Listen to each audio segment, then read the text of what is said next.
이제 요즘 뉴스에 나오는 인물들, 특히 이제 부정적인 그런 평가를 받는 정치인들이나 소위 말하는 이 사회 지도층에는 왜 그렇게 기독교인이라고 하는 사람들이 많은지 모르겠어요. 그래서 이제 우리가 점점 더 위축되는 게 아닌지, 감추려고 하는 것은 아닌지, 이 신앙을 그렇게 걱정이 됩니다. 누가 핍박하고 위협해서라고 하면 차라리 나을까요? 이제 그게 아니라 부끄럽게 만드는 사람들이 있어서 그렇다는 게 참 안타까운 일입니다. 사실 이제 주님이 아니면 성경 말씀이 부끄러운 게 아니라 신앙을 빙자해서 이제 그렇게 곁길로 가는 사람들, 그런 무리들 때문에 우리가 이런 상황에 놓이는 게 참 견디기가 힘들고, 한편으로 우리만큼은 나라도 말씀 위에 바로 서서 이 믿음의 길을 가야겠다 이런 다짐하게 되는 요즘이 아닌가 싶습니다. 그렇다면 이게 어디서부터 잘못된 걸까? 믿음을 가졌다면서 왜 그런 사람들이 끊이지 않고 나오는 것일까? 이걸 생각해 봐야겠죠. 우리가 보통 믿음을 권면할 때, 안 믿는 사람들에게 권면할 때 제일 먼저 하는 말이 뭐예요? 특히 이제 우리 어르신들이 그렇게 말씀 많이 하시는데, 하나님을 믿으면, 예수를 믿으면 어떻게 된다. 교회 나오면 어떻게 된다. 이런 말 우리가 하게 되잖아요, 흔히. 예수 믿으면 뭐 건강해진다, 성공한다, 부유해진다, 마음이 편해진다, 이런 식으로. 그리고 이게 다 틀린 말도 아니죠. 분명히 하나님께서 믿음의 인생들에게 주시는 복과 은혜가 있습니다. 성경에도 이런 말씀들이 많이 있습니다. 출애굽기 20장 6절 말씀, 나를 사랑하고 내 계명을 지키는 자에게는 천대까지 은혜를 베푸느니라. 에베소서 1장 3절 말씀, 찬송하리로다 하나님 곧 우리 주 예수 그리스도의 아버지께서 그리스도 안에서 하늘에 속한 모든 신령한 복을 우리에게 주시되. 있잖아요. 분명히 하나님께서 믿음의 사람들에게 복과 은혜를 어떻게 하신다고요? 주신대요. 복과 은혜를 주신다는 것입니다. 그런데 문제는 이 주신다 하는 이 말만 골라서 듣고 그 다음에 눈은 어디로 가요? 눈은 그 선물에만 가 있는 것입니다. 정작 주시는 분은 안 보고, 하나님은 잘 안 보고 주시는 것에만 눈과 마음을 뺏기는 경우가 많이 있다는 거예요. 이제 이 문제를 푸는 해답, 바로 여기에 있습니다. 믿음을 가질 이유는 내게 주어질 선물에 있는 것이 아니라 내게 그 선물을 주시는 분에게, 하나님께 있다 하는 것이죠. 하나님만이 내 인생을 부욕해 하시는 분입니다. 복과 은혜를 주시는 분 되시기 때문에 우리는 그분에게 내 인생을 의지하는 것입니다. 그분의 다스리심 속으로 기꺼이 들어갈 수 있다는 거예요. 그러면 하나님을 의지하면 그날로 부자가 되고 건강해지고 모든 소원이 다 이루어지는 건가?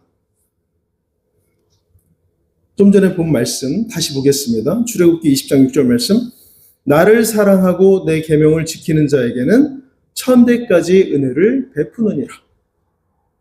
뭐라고 되어 있어요? 하나님을 사랑하고 하나님의 말씀을 지키는 자에게 은혜를 주신다는 것입니다. 우리는 어디로 눈이 가요? 은혜. 에베소서 1장 3절도 다시 봅니다. 찬송하리로다 하나님 곧 우리 주 예수 그리스도의 아버지께서 그리스도 안에서 하늘에 속한 모든 신령한 복을 우리에게 주시되. 여기는 어떻게 되어 있어요? 또 그리스도 안에서. 그러니까 소원이 많은 사람, 그걸 기대하는 사람, 이런 사람이 아니라 믿음의 길을 하나님의 뜻대로 순종하며 걸어가는 사람에게 그 은혜와 복을 주신다는 것입니다. 그리고 또 하나, 그 길은 평탄하고 넓은 길만은 아니라는 사실, 이것도 우리가 반드시 기억해야 됩니다. 그래서 이제 오늘 말씀 같이 나누려고 하는 거예요. 여러분, 제목이 믿음은 점점 더 힘들고 어려워지는 것입니다 라고 하니까 벌써부터 듣기 싫죠. 안 들었으면 좋겠죠, 오늘 설교. 점점 더 잘되고 성공하는 겁니다. 이러면 얼마나 좋겠어요. 그러나 하나님께서 우리에게 기대하시는 믿음은 이걸 부인하지 않고, 어렵고 힘들다는 것을 부인하지 않고 끝까지 걸어가는 태도입니다. 그런 인생은 한 단계씩 성장할 때마다 뭘 알게 돼요? 사도 바울이 보여주잖아요. 세상이 줄 수 없는 기쁨을 알게 되는 거예요. 그리고 상황이 아니라 우리 주님을 보기 때문에 감사가 끊어지지 않게 되는 것입니다. 바로 이런 믿음, 오늘 우리에게 필요한 것이죠. 아브라함, 우리가 잘 아는 대로 믿음의 조상입니다. 그가 하나님을 믿고 하나님으로부터 이제 성경상으로만 볼 때에 7차례에 걸쳐서 복의 선언, 이것을 직접 듣고 있어요. 그리고 우리가 이제 성경에서 본 대로 하나님께서 이 아브라함에게 약속하신 복 실제로 다 받았습니다. 그러나 그게 다가 아니었습니다. 이 아브라함은 하나님이 원하고 기대하시는 믿음으로 점점 더 성장해가는 그런 사람이었고, 그 과정에서 점점 더 힘들고 어려운 일들도 경험하면서 이겨내야 했던 것입니다. 우리가 이 점을 눈여겨봐야 돼요. 그렇죠? 누가 받은 복, 누가 누린 은혜에만 우리의 관심이 쏠릴 때 우리는 좌절하게 돼 있습니다. 실망할 수 있어요. 그래서 다른 사람들에게 신앙을 부정적으로 바라보게 만드는 그런 원인도 될 수 있는 것입니다. 기도만 열심히 하면, 주기도문과 사도신경을 줄줄 외우면 마치 주술처럼, 그러면 하나님이 복을 주실 것이다. 하나님께서 우리에게 기대하시는 믿음으로 결코 세워질 수 없습니다. 그렇게 하면. 오늘 아브라함의 인생을 통해서 우리는 자신을 부인하고 하나님께서 원하시는 바를 선택하는 믿음, 이것이 얼마나 어려운 것인지를 또 보면서, 그렇지만 그 일을 통해 하나님이 주시는 진정한 복을 누리는 인생 어떤 것인지 이거를 같이 또 생각해 보겠습니다. 여러분, 믿음은 시작하면서부터 복이 쏟아지던가요? 아브라함 보니까 어땠어요? 처음부터 시련이었습니다. 하나님을 만난 그 순간부터 시련을 만나게 됐습니다. 첫 번째 시련 뭐냐면 본토 친척 아비집을 떠남입니다. 창세기 12장 1절 말씀, 여호와께서 아브라함에게 이르시되 너는 너의 고향과 친척과 아버지의 집을 떠나 내가 네게 보여줄 땅으로 가라. 하나님은 이 75세 75살이나 된 아브라함에게 익숙한 고향, 그 집이 있는 갈대아 우르를 떠나서 앞으로 어디로 가라고요?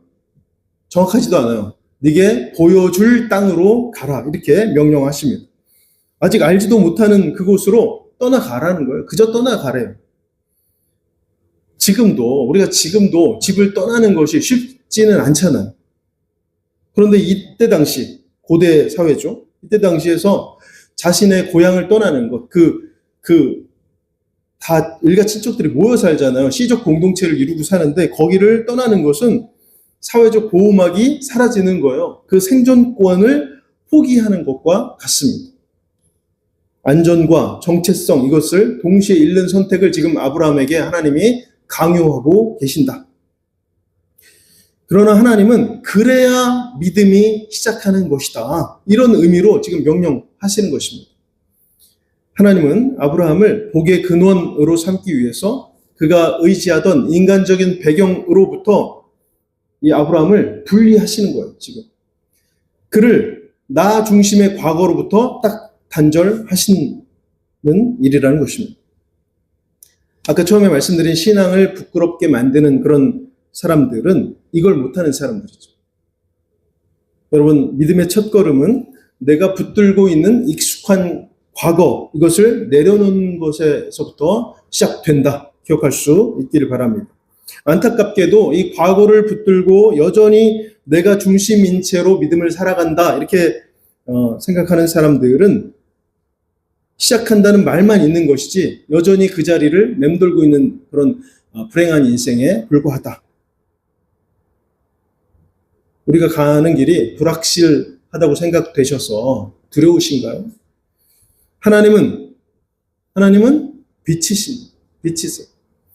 하나님보다 확실한 존재 어디에도 없어요.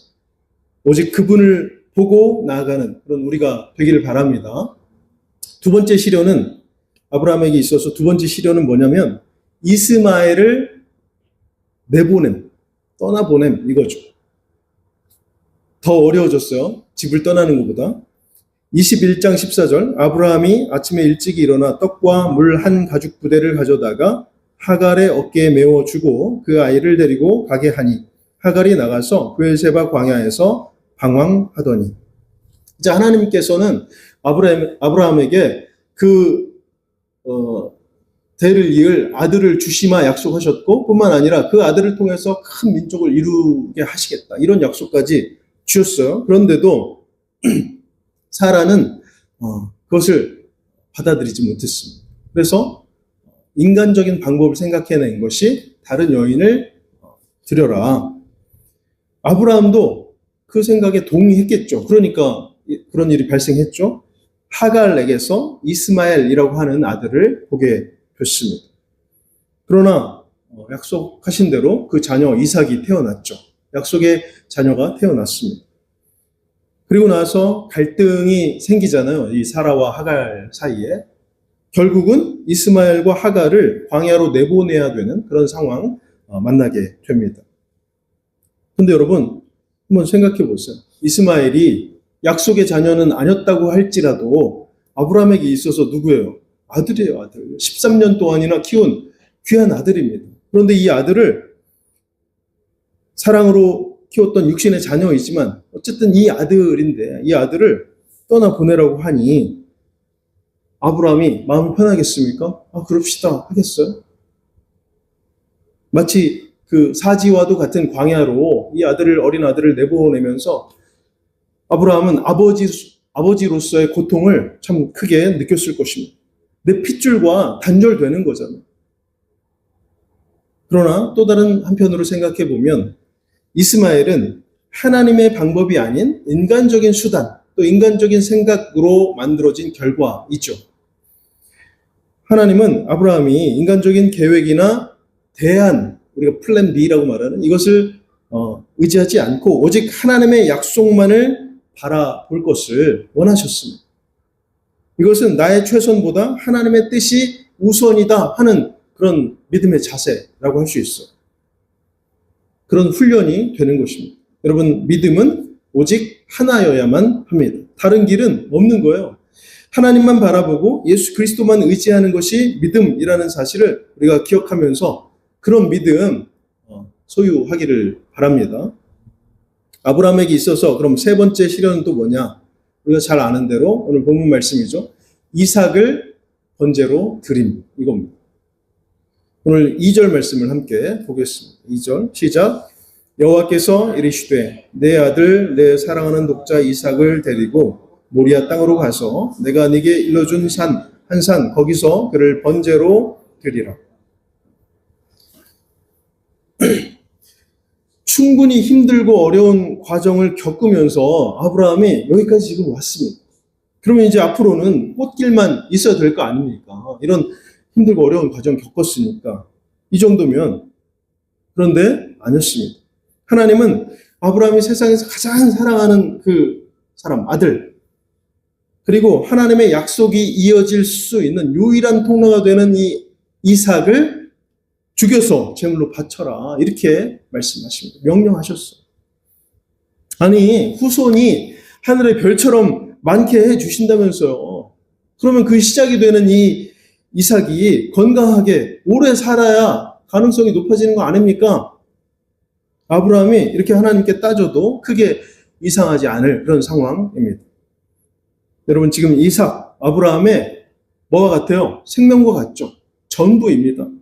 미래예요. 그런데 이 이삭이 죽으면 너로 큰 민족을 이루게 하겠다 하신 이 하나님의 약속 이루어질 수 있습니까? 그렇게 말씀하셔놓고 바쳐라 하시면 모순 아닙니까? 이것은 논리적으로도 또 뭘로도 이해할 수 없는 그런 요구가 되는 것이고 아브라함에게 있어서는 지금까지 살아오면서 겪는 가장 극심한 고통이 되는 것이죠. 어려움을 이기고 넘어서고 했는데 또 어려움, 가장 극한의 고통을 만나게 된 것입니다. 그런데 여기서 우리가 한 단어를 봐야 합니다. 1절 말씀 보겠습니다. 시작. 그 일 후에 하나님이 아브라함을 시험하시려고 그를 부르시되 아브라함아 하시니 그가 이르되 내가 여기 있나이다. 하나님이 아브라함을 뭐 하시려고? 시험하시려. 시험. 이 테스트에는 아브라함이 하나님의 선물을 사랑하는지, 선물을 주신 하나님을 사랑하는지 이 질문이 들어 있습니다. 여기서 아브라함은 이삭을 죽여도 하나님이 다시 살리실 것이다. 이런 생각했어요. 그런 믿음이 있었어요. 히브리서 11장에 보니까. 그리고 하나님을 내 생명보다 더 높은 자리에 두는 뭐라고 돼 있죠? 오늘 경외라는 말 나오잖아요. 경외의 단계로 이 아브라함이 올라서고 있습니다. 우리로 말하면 믿음의 성숙에 이르렀다는 거예요. 가장 큰 상실을 요구하신 하나님 앞에 아브라함이 순종함으로 응답하고 있습니다. 이게 바로 믿음인 것이죠. 여러분, 아브라함도 그렇고 우리도 믿음이 깊어질수록 그 시간이 더해질수록 시험의 강도가 낮아지는 것이 아니라 오히려 가장 소중한 것을 드려야 되는 그런 수준으로 높아질 수 있습니다.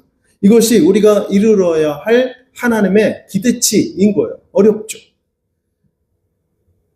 그렇지만 이 단계가 신앙의 본질을 찾아서 올라가야 하는 훈련의 마지막 단계다. 이것을 우리가 분명히 기억해야 되겠습니다.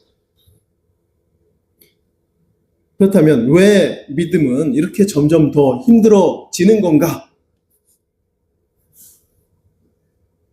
하나님께서 지금 이삭을 바치라고 하신 것, 아브라함을 괴롭히시려고, 아브라함에게 고통을 주시려고 그렇게 하신 겁니까? 아니죠. 여기에는 두 가지 이유가 있습니다. 하나는 뭐냐면 우상으로부터 아브라함을 보호하시는 거예요. 사람은 하나님의 선물을 하나님보다 더 사랑하기가 쉬운 그런 존재들입니다. 선물을 주신 분이 아니라 선물만 보는 거예요. 믿음이 깊어진다는 것은 내 삶의 가장 소중한 것, 아브라함으로 말하면 이 이삭이 하나님 자리를 대신하지 않도록 끊임없이 자기를 부인하는 과정이라고 할 수 있습니다. 하나님보다 앞서는 존재가 없는 것, 그것이 바로 믿음이다.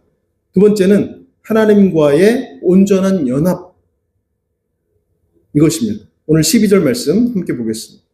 12절 시작. 사자가 이르시되 그 아이에게 내 손을 대지 말라. 그에게 아무 일도 하지 말라. 내가 네 아들 내 독자까지도 내게 아끼지 아니하였으니 내가 이제야 내가 하나님을 경외하는 줄을 아노라. 네, 하나님께서 이렇게 말씀하셨어요. 아브라함의 이 마음 전체를 원하시는 것이죠. 99%가 아니라 100%로 신뢰하고 의지하기를 바라셨습니다. 그래서 하나님과 온전히 교제하면서 하나가 되는 믿음, 그것으로 지금 아브라함을 부르신 것이죠. 우리도 그렇게 부르고 계십니다. 그럼에도 불구하고 우리가 신앙을 가질 이유는 무엇인가? 이걸 보겠습니다. 세상의 기준으로만 보면 지금까지 이 아브라함의 인생 쭉 보면 더 힘들어지고 어려워지는데 왜 우리가 이 길을 가야 합니까? 왜 이런 어려운 길을 우리가 가야 돼요? 오늘 성경에서 그 답이 나오는데 이제 우리가 잘 알고 있는 여호와 이레가 있죠. 여호와 이레. 오늘 13절, 14절 말씀 함께 보겠습니다. 시작. 아브라함이 눈을 들어 살펴본즉 한 순양이 뒤에 있는데 뿔이 수풀에 걸려 있는지라. 아브라함이 가서 그 순양을 가져다가 아들을 대신하여 번제를 드렸더라. 아브라함이 그 땅 이름을 여호와 이레라 하였으므로 오늘날까지 사람들이 이르기를 여호와의 산에서 준비되리라 하더라. 네. 아브라함은 이삭을 드리는 그 고통의 현장에서 비로소 준비하시는 하나님을 만났습니다. 나를 위해서 준비해 주시는 하나님.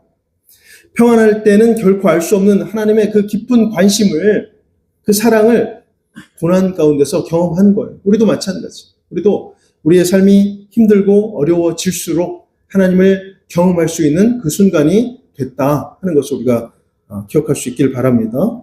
또 하나는 세상이 빼앗아갈 수 없는 가장 소중한 존재마저 하나님께 맡겼을 때 아브라함은 어떻게 됐어요? 비로소 참 자유를 누리게 됐습니다. 세상의 결핍과 두려움으로부터 완전한 자유를 얻게 됐다는 것. 가장 소중한 것을 버리니까. 그것들에 매이지 않고 사는 길 알게 되는 것이다. 참 자유를 얻는 길이 바로 이 믿음의 길인 것입니다. 마지막 세 번째는 아브라함이 순종했잖아요. 그럼으로써 이 아브라함의 고통이 끝이 나고 이제는 자기도 복을 받게 됐을 뿐만 아니라 천하 만민을 위한 복의 통로가 또 됐죠. 아브라함으로부터 이삭으로부터 이렇게 됐습니다. 그러니까 믿음의 고난이라고 하는 것은 나와 또 나를 넘어서 이웃까지도 살려내는 생명력이 되는 것이다. 우리가 믿음을 가질 이유가 바로 여기에 있습니다. 마지막으로 갈라디아 2장 20절 말씀, 갈라디아서 2장 20절 말씀 제가 봉독합니다. 내가 그리스도와 함께 십자가에 못 박혔나니 그런즉 이제는 내가 사는 것이 아니요 오직 내 안에 그리스도께서 사시는 것이라. 이제 내가 육체 가운데 사는 것은 나를 사랑하사 나를 위하여 자기 자신을 버리신 하나님의 아들을 믿는 믿음 안에서 사는 것이라. 네. 그러나 성도 여러분, 믿음은 점점 더 어렵고 힘들어집니다. 왜냐하면 믿음은 내가 죽고 내 자아가 죽고 그 안에 그리스도가 사시는 과정이기 때문에 그렇습니다. 내 욕심이 죽어야 하니까 어렵고 아프고 내 계획이 깨져야 하기 때문에 힘이 드는 것이죠. 하지만 그 고통 너머에는 세상이 줄 수 없는 평안이 있습니다. 하나님이 친히 준비하신 그 은혜가 기다리고 있는 것입니다. 오늘 우리 인생에 주시는 시험 앞에서 우리가 망설이거나 또 물러서거나 두려워하지 않기를 바랍니다. 그 경험 가운데서 우리는 비로소 내 삶을 온전히 책임져 주시는 그 하나님 만나게 될 것입니다. 점점 더 힘든 이 믿음의 과정 속에서 점점 더 하나님과 가까워지고 또 하나님이 기뻐하시는 믿음으로 거듭나는 성장, 성숙하는 그런 우리가 다 될 수 있기를 주님의 이름으로 간절히 축원합니다.